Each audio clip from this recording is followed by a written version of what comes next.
તો હવે વાત બીજા મુદ્દાની કરીએ। સંસ્કારી નગરી વડોદરામાં માનવતાને શરમાવે તેવી ઘટના સામે આવી।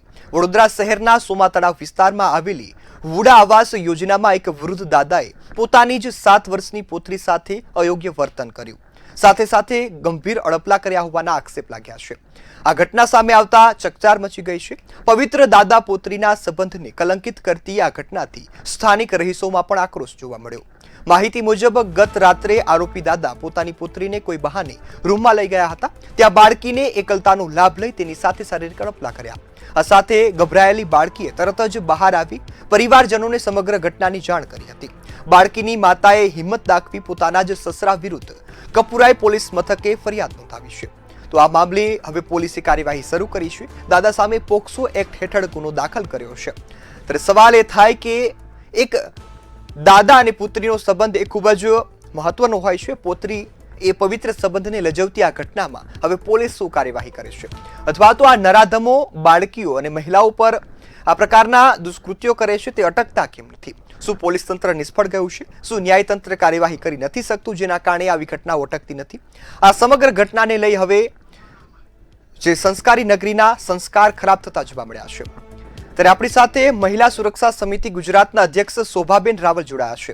શોભાબેન, આ જે ઘટના સામે આવી, દાદા અને પોત્રીનો સંબંધ શર્મસાર થયો છે, આ ઘટનાને કઈ રીતે જોઈ રહ્યા છો ને ગુજરાતમાં મહિલા સુરક્ષા? જી શોભાબેન। જી, આ ઘટના ઘટી છે તો હેલો જી જી, આપનો અવાજ આવે છે શોભાબેન। હેલો હેલો જી શોભાબેન, આપનો અવાજ આવી રહ્યો છે, આપ આપની વાત રજૂ કરો। હેલો જી શોભાબેન, કે ખાસ ગુજરાતમાં મહિલા સુરક્ષાને કઈ રીતે જોઈ રહ્યા છો? તમારો અવાજ મને નથી આવતો। આપે શું મને ક્વેશ્ચન કર્યો છે મને સમજ નથી પડી, પણ હું આ વિષય મને ખબર છે એટલે હું બોલી દઈશ, વાંધો નહીં। જી જી, હા, આપનો અવાજ નથી આવતો અને આ વિષય શું છે મને ખબર છે તો હું એ ઉપર હું સ્પીચ આપી દઈશ। હેલો, મારો અવાજ આવે છે આપનો? જી જી શોભાબેન, આપનો અવાજ આવી રહ્યો છે। હા, તો હવે આ વડોદરા શહેરમાં એક ઘટના ઘટી છે પાપોદ પોલીસ સ્ટેશનની। તો એમાં વુડાના મકાનમાં એક 13 વર્ષના વૃદ્ધ છે, એમણે પોતાની પૌત્રી સાથે આવા ગંદા અલપડા કર્યા છે। એક શરમજનક વસ્તુ છે। બીજી વસ્તુ કે પોલીસે કોઈ પણ વૃદ્ધ હોય કે યુવા હોય કે બાળ હોય, એ માણસની સાથે જે પણ પગલા લેવાના હોય કે માણસે સાથે એની સાથે કડકમાં કડક પગલા લેવા જોઈએ। આવો બનાવ આ બીજી કે ત્રીજી વખત બન્યો છે। આવો બનાવ એક માંજલપુરમાં બન્યો તો એમાં પણ પોલીસે થોડી ઢીલ આપી આરોપીને છોડી દીધો હતો। આવા આરોપીઓને છોડાય જ નહીં।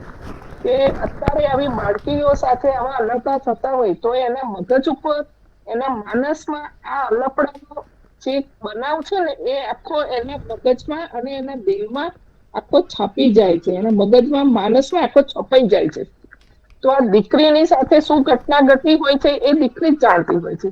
અને આ દીકરી અને એની માતા એક બહાદુર કહેવાય કે જે પોલીસ સ્ટેશનમાં જઈને એના સસરાની વિરુદ્ધમાં આ ફરિયાદ કરી, એને હું ખૂબ ખૂબ અભિનંદન આપું છું।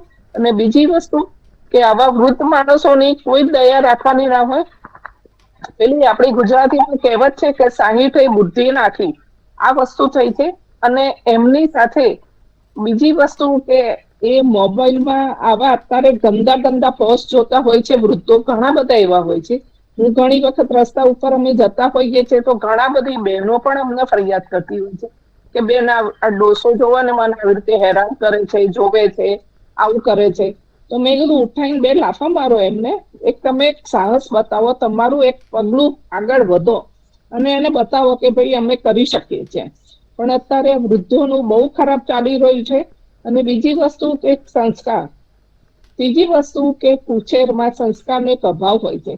હવે અત્યારે 70 વર્ષના ડોસાને શું સંસ્કાર હોય એક સમજવાની વસ્તુ છે। અત્યારે એનામાં કેટલી બધી મેચ્યોરિટી, એક ઘરનો પાયો કહેવાય, પાયામાં આવા ગંદા સંસ્કાર હોય તો એ ઘરમાં શું હોય તમે વિચાર કરી શકો। અને આ બાળકી સાથે આવું થયું છે પોલીસ કેમ આટલા સખતમાં સખત પગલા નથી લેતી આવા વૃદ્ધો સાથે, એ મને નવાઈ લાગે છે. અમુક અમુક કેસમાં પોલીસ મારી સાથે રહી ઘણા બધા સારા કામ કરે છે. હું ઘણી વખત અભિનંદન આપતી હોઉં છું દરેક અધિકારીઓને, પોલીસ વર્ગને, કે ભાઈ તમે બહુ સરસ કામ કર્યું, આ કેસમાં આપણને બહુ મજા આવી અને સરસ છોકરીને એના પરિવારને ન્યાય મળે એવી રીતે આપણે કામ કરતા હોઈએ છીએ. પણ આ માંજરપુરમાં એક કેસ થયો તો આવી રીતે તો એ કેસમાં પણ આવી રીતે એ આરોપીને છોડી દીધો હતો. કેમ? એ આરોપી કોઈના સગા થાય છે.